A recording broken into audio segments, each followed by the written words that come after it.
Party start అవటంతో Prem, చామ్ ఇద్దరూ కూడా మాటకారులు కదా! మీరే మైకుల్లో యాంకర్‌లాగా మాట్లాడండి అని హర్షవర్ధన్ చెప్తారు. అలాగేనని ప్రేమ్, చామంతి మైక్‌లో మాట్లాడుతూ, ఇరగదీస్తూ, జోకులు వేస్తూ ఉంటారు.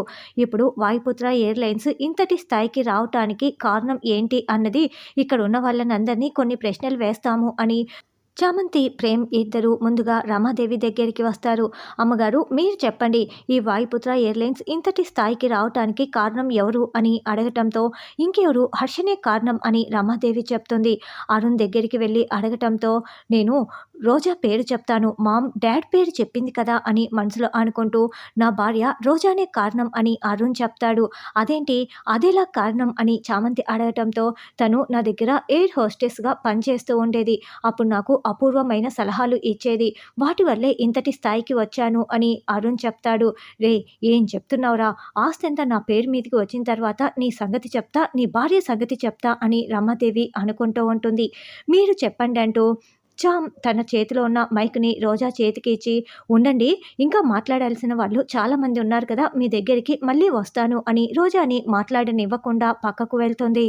అయితే అప్పుడే చంద్రిక కూల్ డ్రింకులు ఇస్తూ ఉంటే చంద్రిక చేతికి ఇంకుని చూసేసి వెంటనే రమాదేవి కిచెన్లోకి వెళ్ళి ఒసేయ్ నంగనాచి, ఆస్తి మొత్తం నీ పేరు మీద రాయించుకున్నావు కదా, అందుకే నీ చేతికి ఇంకు ఉంది కదా, ఇంత మోసం చేసి ఆస్తి రాయించుకున్న దాన్ని నిన్ను ఇంకా ప్రాణాలతో ఎందుకు ఉండనిస్తాను, ఉండు ఇప్పుడే నిన్ను చంపేస్తానంటూ కత్తి తీసుకొని పొడవబోతూ ఉంటే అమ్మగారు ఆగండి అంటూ చామంతి అక్కడికి వచ్చి ఏంటి అత్త చేతికి ఇంకుందని మీరు మాట్లాడుతున్నారు, మరి మీ వేలికి కూడా ఇంకుంది కదా అంటే మీరు వేలిముద్ర వేసి మళ్ళీ అత్తను నిలదీస్తున్నారా అని అడగటంతో నేను వేలిముద్ర వేయలేదే, మరి నా చేతికి ఇంకెలా వచ్చింది అని అనుకుంటూ రమాదేవి చాలా షాకింగ్గా వెళ్ళి రోజా పక్కన కూర్చుంటుంది. రోజా వేలికి కూడా ఇంకు అంటుకొని ఉండటంతో ఏంటి రోజా నువ్వేనా ఆస్తి రాయించుకున్నావు, నీ వేలికి ఇంకుంది కదా అని అడగటంతో అప్పుడు అరుణ్ కూడా వేలిని చూసుకుంటూ ఉంటాడు. అరుణ్ చేతికి కూడా ఇంకు ఉంటుంది. చామ్ మైక్ ఇచ్చినప్పుడు మైక్‌కి ఇంకు అంటించి ఉండటం వల్లే వీళ్ళ ముగ్గురి వేళ్ళకు కూడా ఇంకు అంటుకొని ఉంటుంది. అత్తయ్య మీరు వేలిముద్ర వేసి మళ్ళీ నన్నడుగుతున్నారా అని రోజా నువ్వే వేలిముద్ర వేసి నన్నడుగుతున్నావా అని రమాదేవి అంటుంది. లేదు ఇక్కడ ఏదో తిరకాసు జరుగుతోందత్తయ్య, అదేంటన్నది చూద్దాము, మనం ముగ్గురికి ఈ ఇంకు అంటించింది కూడా ఎవరో అర్థం కావటం లేదు అని రోజా చెప్తుంది.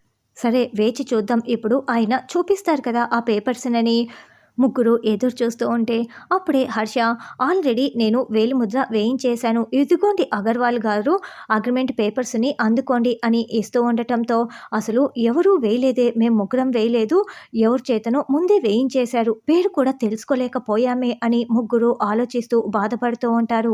మావయ్య ప్లాన్ బి అవసరం రాదనుకున్నాను, నువ్వు ఇలా చేసావు కదా, ఉండు నీ సంగతి చెప్తానని రోజా మనసులో అనుకుంటూ మా మామయ్య గారి ఆరోగ్యం ఇంకా బాగు కాలేదు, మీరేమో బాగు అయిపోయిందని అనుకుంటున్నారు, ఇంటి గుట్టు చెప్పకూడదు, ఆయన ఇంకా మెంటల్గా సరిగ్గా అవ్వలేదు అని అక్కడికి వచ్చిన గెస్ట్లకి కావాలనే బ్యాడ్గా చెప్తూ ఉంటుంది.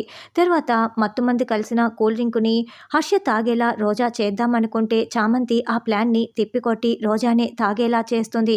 ఇక రోజాకి మత్తు ఎక్కి ఏయ్ మావయ్య ఏంటి మాకు ఆస్తి ఎవరి పేరు మీద రాసావో చెప్పకుండా ఇలా చేస్తావా, ఇది ఎవరనుకుంటున్నారు, ఇది నా చెల్లి అని చామంతిని చూపిస్తూ ఉంటుంది.